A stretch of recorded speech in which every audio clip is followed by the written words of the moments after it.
Bonjour Jean-Michel. Salut, comment tu vas? Ah bah écoute très bien, et toi? Merci pour votre visite. Merci de nous accueillir dans ton magnifique magasin. Alors, on est chez Bulgrose, Oui, à Waterloo. C'est exact. ton temple depuis quelques années, mais est-ce que tu peux un petit peu nous expliquer comment tu as créé cet espace, ce magasin, qui est destiné à tous les amateurs de bande dessinée, mais Tintin en particulier? Tout à fait. En fait, on a à un moment donné, en 2019, réalisé notre fin d'été à la mer, puisqu'on avait un pop-up pendant 8 années d'affilée sur la mer. Ah, à Knock, hein. À Knock, exactement, sur la digue, et puis sur la Lichtoren Plain, sur la place Rose, la place du phare. Et Ornella a trouvé que cette aventure des 2 mois d'été était très agréable et qu'elle préférait finalement me rejoindre dans mes activités au sein d'une boutique. Et donc nous sommes venus voir Karine qui avait le magasin Cassine juste ici en face. Et elle m'a annoncé qu'en fait, elle allait prendre sa pension en fin d'année et que donc on tombait à point nommé. Alors on a fait un pop-up juste en face sur l'autre coin, le temps qu'elle termine également son activité. On a fait notre essai pendant 2 mois en face et comme c'était concluant, voilà, on a décidé donc de reprendre son magasin en enlevant évidemment toute sa marchandise et en y installant jean-michel.net. On n'avait pas encore de nom, donc c'était chez Cassine que nous avons repris. Et alors, suite au Covid, cet espace dans lequel nous sommes ici, qui est beaucoup plus grand, avec des pièces de stockage derrière et tout ça, est tombé malheureusement, donc l'activité professionnelle est tombée en faillite. Et alors, on a décidé de reprendre cet espace pour y créer Bulgrose, Zorglub, pour ceux qui ne le savent pas. Voilà, il m'a fallu un peu de temps pour comprendre. C'est arrivé, oui, mais j'ai fini par saisir. Voilà, tout à fait. Et donc, et viva Bulgrose, donc, cette fameuse zorglonde que Zorglub invente pour lobotomiser tous ces zorglomes. Et donc voilà, et on a décidé donc en 2019 donc, de nous installer ici, sur Waterloo, d'abord en face et puis après dans le grand ici. Voilà. Et là maintenant ça fait 3 ans, on arrive sur 3 ans que nous sommes ici dans le grand espace et 7 ans que nous sommes dans la galerie Wellington.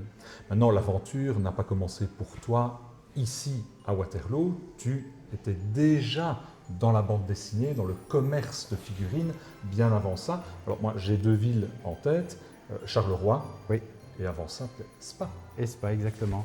Donc tout d'abord à la boutique de Tintin, vendeur à la boutique de Tintin pendant quelques années, et puis à un moment donné, je décide de voler de mes propres ailes à partir du moment où fin 96, les licences s'arrêtent, et donc mon état, en fait, mon job au sein de la boutique de Tintin n'a plus vraiment de lieu d'être, puisqu'on y vend plus les fins de stock, etc.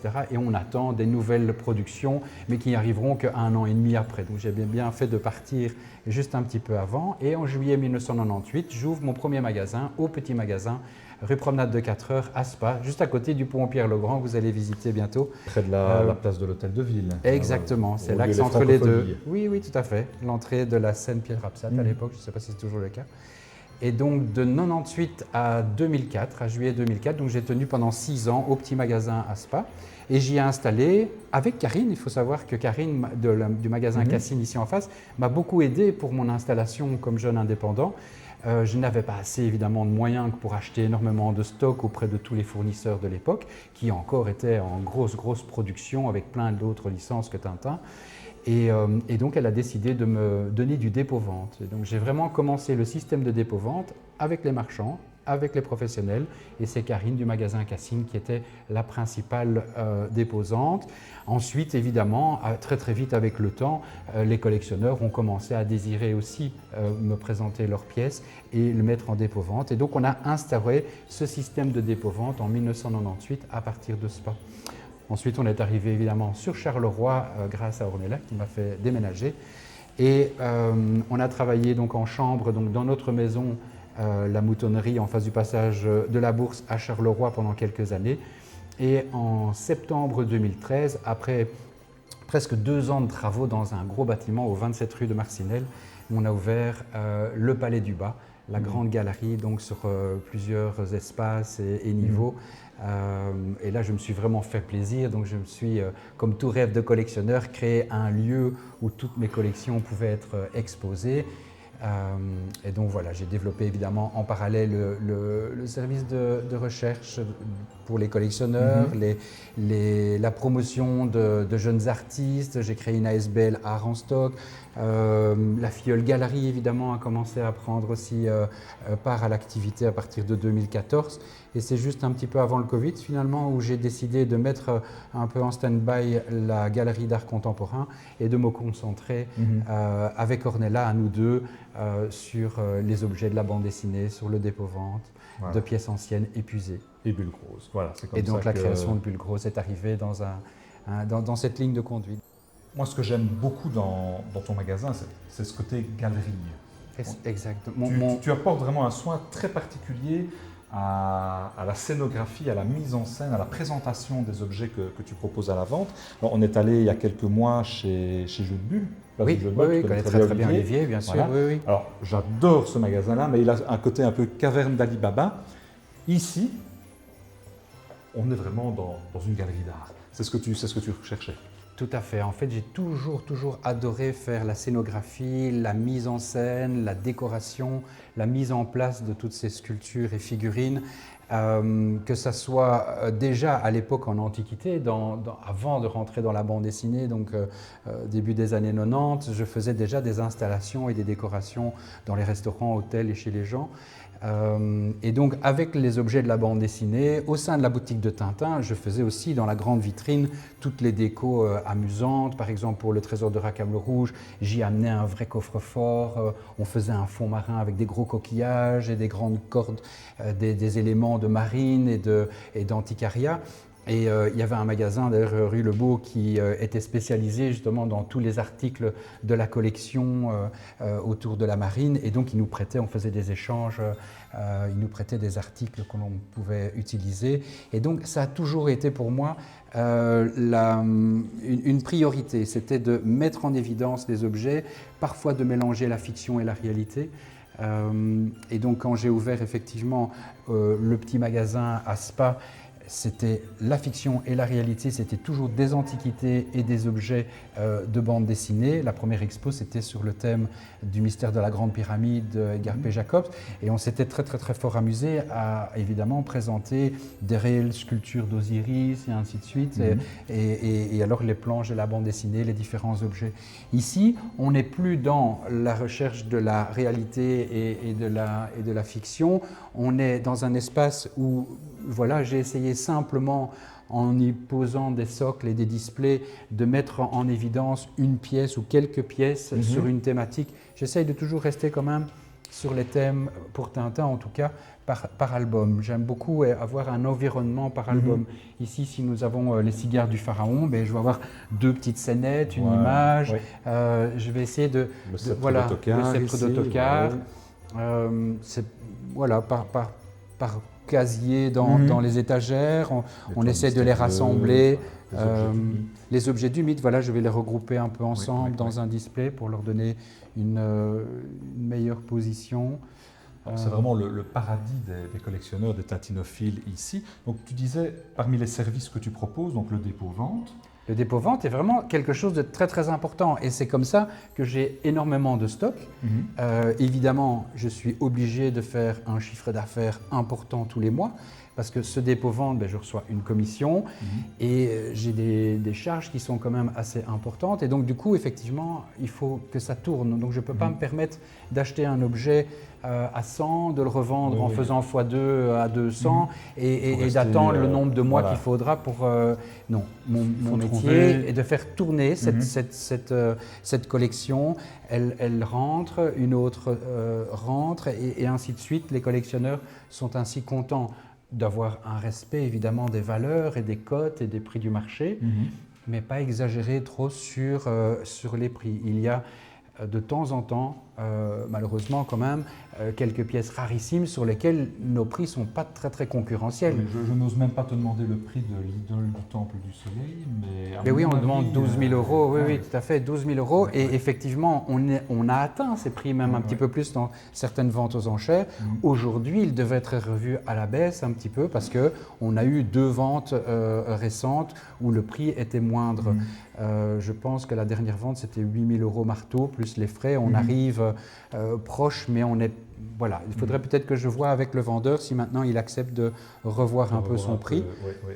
Maintenant, pour des pièces comme ça tellement rares, ce n'est pas trop embêtant d'avoir un prix un peu soutenu. La recherche, voilà. C'est qu'effectivement, il faudra peut-être mettre le prix. Et donc, à côté du dépôt-vente, tu as aussi la possibilité pour les collectionneurs de noter les recherches, les pièces qu'ils... Tout à fait, de plus en plus. Des années, on t'appelle aussi pour que tu puisses peut-être mettre la main, on se met en liste d'attente. C'est ça, exact, en liste de recherche. Donc sur le site, vous voyez de temps en temps apparaître une... Pour une figurine comme celle-ci, voilà, je devine qu'il doit y avoir des personnes intéressées. La pirogue de la Galerie Collin. Ça, c'est pas courant. Hein. Voilà, elle m'a échappé à de nombreuses reprises. J'ai fini par la trouver. Elle a accosté dans ma collection il y a quelques mois. C'est pas encore le cas de l'idole. Hein. Bon, je ne sais pas si elle accostera aussi facilement que la pirogue, mais bon. Il y a des pièces qu'il ne faut pas avoir. Tu vois, il y a des pièces qui doivent rester un Graal, qui doivent rester un but à atteindre, l'ultime pièce que j'aurais jamais. Tu sais, il y a quelques années, j'ai eu la grande chance de pouvoir acquérir la jarre de Jean-Marie Pigeon. Jamais de ma vie, tu vois, je pensais qu'un jour j'allais pouvoir en faire l'acquisition. Pour moi, c'était la pièce inaccessible. D'abord introuvable, parce que je sais où se trouvent toutes. Mais donc voilà, les personnes qui l'ont ne désirent pas la vendre. Et alors, il y a une question de budget aussi. Hein. Donc effectivement, chacun, en fonction de ses moyens, on peut se permettre ou pas. Et c'est gai de pouvoir avoir un rêve inatteignable, tu vois, avoir le... Non, si on pouvait tout s'offrir tout de suite, il n'y aurait plus rien d'amusant.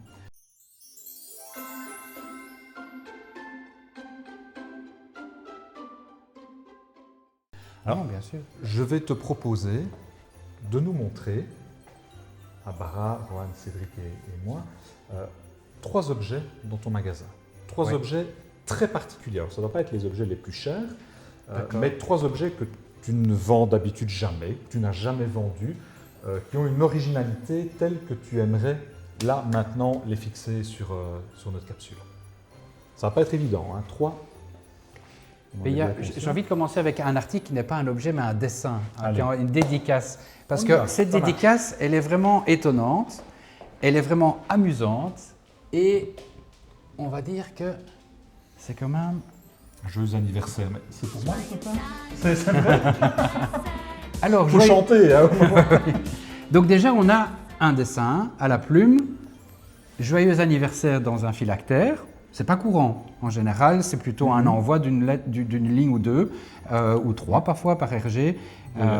Ici, elle est datée, elle est signée. Courant. Le fait d'avoir un phylactère, c'est déjà une première chose étonnante. Mais après, il y a le sujet, le texte de la dédicace. Qui est autorisé par dérogation spéciale à poursuivre au-delà de 77 ans la lecture de Tintin, de la part de tes 4 enfants pour ton anniversaire et avec les cordiales félicitations de Hergé, juin 1975. Donc ça, c'est géant. C'est génial. Voilà, c'est génial. Une dédicace dérogation qui permet à ce monsieur Rallet de l'époque, en 1975, d'aller au-delà des 77 ans pour lire les aventures de Tintin. Donc voilà, c'est une dédicace qui est un peu étonnante, qui est assez unique. Et je n'avais jamais vu, évidemment, ou rencontré autre dédicace que celle-là auparavant. C'est très touchant. Puis on imagine les enfants qui ont dû contacter Hergé. Oui, tout à fait. Alors, est-ce qu'il le connaissait peut-être particulier?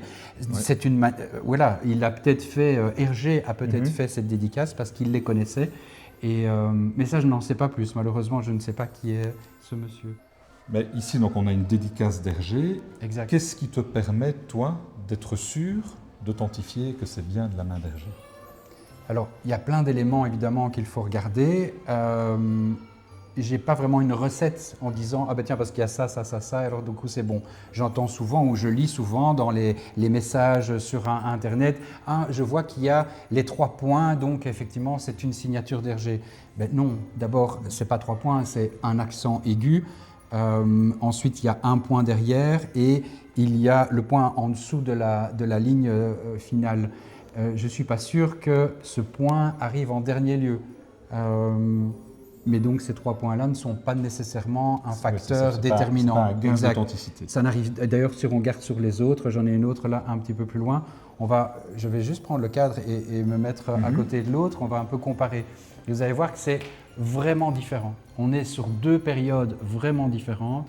On a de nouveau ce E qui termine RG avec l'accent aigu et un point pour terminer, un point en dessous qui n'est pas du tout placé au même endroit. Tu vois qu'ici on est en dessous du G et derrière, enfin sur l'autre dédicace, on se retrouve avec le point vraiment en dessous du deuxième point. Au niveau aussi de l'écriture d'Hergé, les lettres sont franchement similaires, que ce soit sur une dédicace des années 50 ou une dédicace des années 70.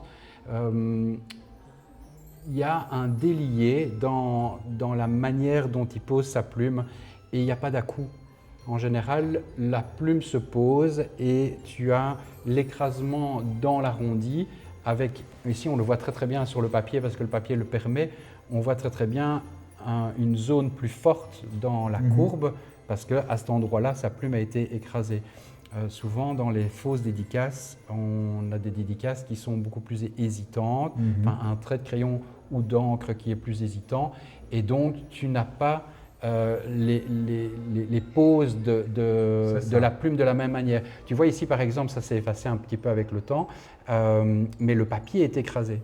Donc le papier est blessé, on va dire, si on on regarde un peu je ne sais pas si tu arrives à voir le contre-jour, tu vas voir que tu vois, la ligne abîme le papier en dessous parce que c'est un papier glacé qui n'est pas du tout un papier prévu pour faire ce genre de dessin à l'encre. Et c'est ça aussi qui explique que ça s'est effacé un petit peu avec le temps.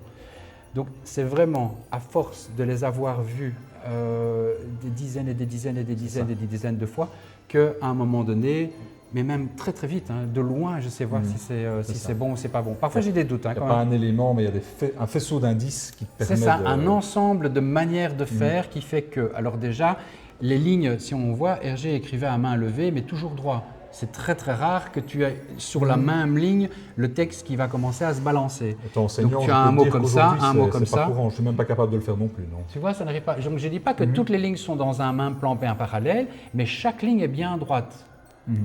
Tu vois, c'est souvent le cas. Et souvent, dans les contrefaçons, on voit un mot comme ceci, et puis le mot suivant est un peu plus vers le bas, où on va dire la police de caractère, ou en tout cas l'échelle, enfin la hauteur de chaque lettre, c'est un ensemble continu.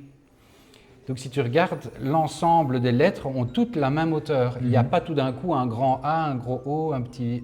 Tu vois ce que je veux dire? Ça reste fluide et voilà, il n'a pas commencé à chipoter en se disant tiens, je vais peut-être... C'est quelqu'un qui maîtrise son écriture. Il n'y a pas eu de réflexion au moment de... Ouais.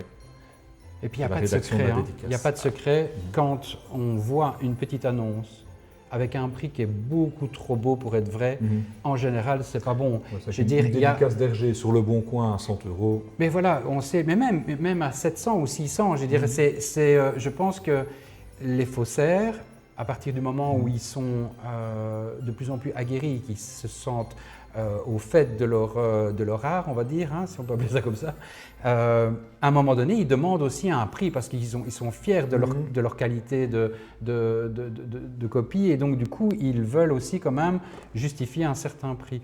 Et, mais voilà, ça peut arriver une fois sur combien? Sur 1000. C'est très très très très rare que quelqu'un décide tout d'un coup de mettre une dédicace d'Hergé sur le Bon Coin. Il a plein d'autres moyens de la vendre beaucoup plus facilement et mieux en fait. Je veux dire, s'il les pose en salle de vente, ça fera certainement un meilleur prix. S'il l'amène chez nous ou chez un autre professionnel qui va pouvoir réellement mettre en valeur la qualité du dessin et la dédicace. Il faut savoir aussi que ça c'est très intéressant comme dédicace. Je fais juste une petite parenthèse. Il n'y a pas de nom et de prénom, c'est très rare. En général, il y a toujours le nom et le prénom à qui il offre la dédicace. Et ici, à mon avis, ça devait aussi être quelqu'un qu'il connaissait et il a dû faire plein de livres. Si ça tombe, la personne lui a présenté tous ses Tintins et tous ses Clic et Fluc. Voilà. Et donc, à un moment donné, il a arrêté de mettre le nom. Ça pourrait être Stéphane Stéman, du coup. Non, Stéphane Stéman, il avait toujours... Oui, mais c'est vrai qu'il avait beaucoup de signatures sans nomination. Oui, c'est vrai. Stéphane avait l'habitude de faire signer. Oui, exact. C'est vrai qu'il apportait tous ces petits éléments et alors il mettait des signatures. La clé de sa cave, à mon avis, elle devait être gravée aussi. Il y avait tout. Alors, cherchons un peu un autre objet. Deux autres trésors. Alors, trésor, ben, écoute, en parlant de Graal, donc dans les pièces exceptionnelles, on a ici un exemplaire de la fameuse lampe champignon de Jean-Marie Pigeon. C'était une création qui était au départ réalisée en plâtre à 3 exemplaires. C'était peint à la main, le champignon était en plâtre aussi et polychrome. Et c'est vraiment avec la rencontre de Guy Boucher qu'ils ont décidé de créer la société Sol 3 et d'essayer de trouver le moyen de réaliser une production de ce champignon, de ce rocher, de ce morceau d'aérolite de l'étoile mystérieuse.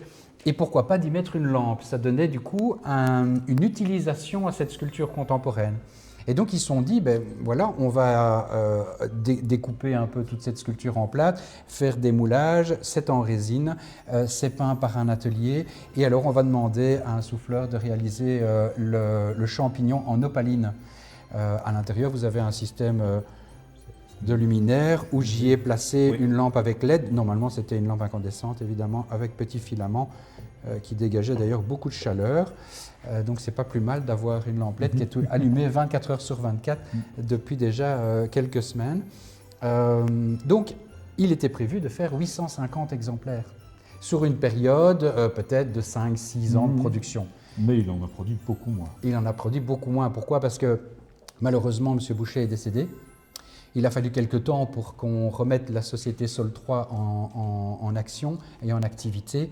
Et c'est Henri Brenaud finalement qui a relancé la machine.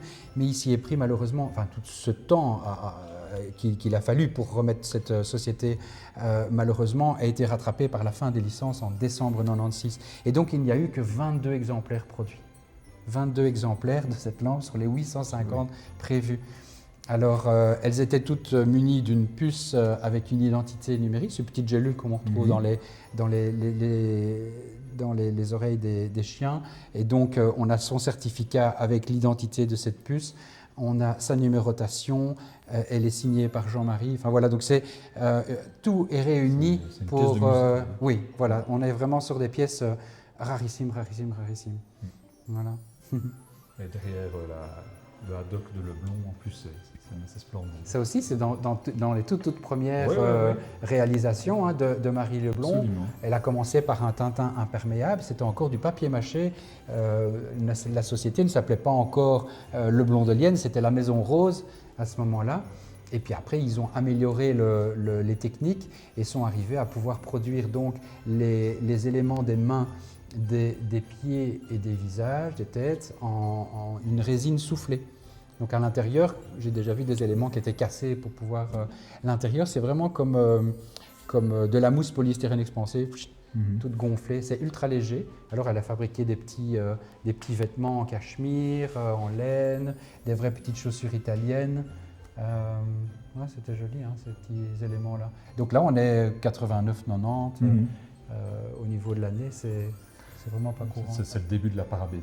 Début de la parabédée, exactement. C'est vraiment à ce moment-là que Pixie, voilà, tout se met en route petit à petit. Il faut savoir que Pixie, tout au début, mettait en dépôt-vente dans quelques magasins ces petites figurines toutes fines que personne n'osait acheter parce que c'était tellement fin et que voilà, ça pouvait se perdre.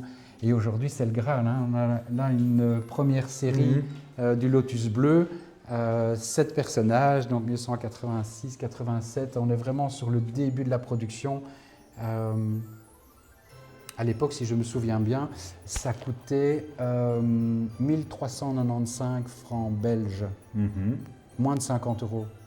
Et du coup, ce troisième objet? J'avais envie de présenter des cartes de vœux. Aussi, j'ai un petit classeur sympa, tu vois, avec les cartes de vœux d'Hergé. Donc chaque année, Hergé envoyait des cartes de vœux signées à son relationnel. Donc on a un petit peu toutes sortes de modèles. Certaines sont bien conservées, d'autres malheureusement, tu vois, ont pris le soleil avec le temps, donc sont insolées comme on dit. Le prix alors évidemment sera différent en fonction.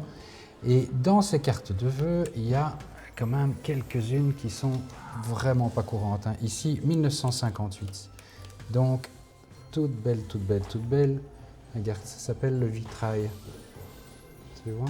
Donc c'est un petit peu ingénieux. Donc ils ont fait une impression sur un papier cello et alors refermé pour donner l'impression, tu vois, de cette fenêtre d'église avec la belle étoile à 5 branches, Et l'agneau. La signature est La différente signature, de celle que tu nous as montrée. exactement, on retrouve un peu, pour reparler comme on a expliqué tout à l'heure, ici tu vois qu'il n'y a que 2 points, donc il y a l'accent aigu du E et le point qui termine. Il n'y a pas ce 3e point qui, pour certaines personnes, d'après ce qu'il disait, était un des éléments importants à regarder. Donc ici on prouve bien que ce n'est pas le cas. Magnifique. Ouais. Donc ça, c'est vraiment des choses que l'on ne trouve pas. Donc j'ai la même, qui est même un petit peu en meilleur état au niveau du vitrail. Par contre, malheureusement, les personnes, pour les conserver, avaient placé Les trombones. un attache-trombone, exactement. Voilà, tu vois, on voit la trace de l'attache-trombone qui a, à travers le temps, brûler, on va dire, le papier. Donc c'était comme ça, regarde. Hop. Et l'on retrouve cette attache-trombone qui passe derrière et qui a blessé le papier au niveau même de l'impression.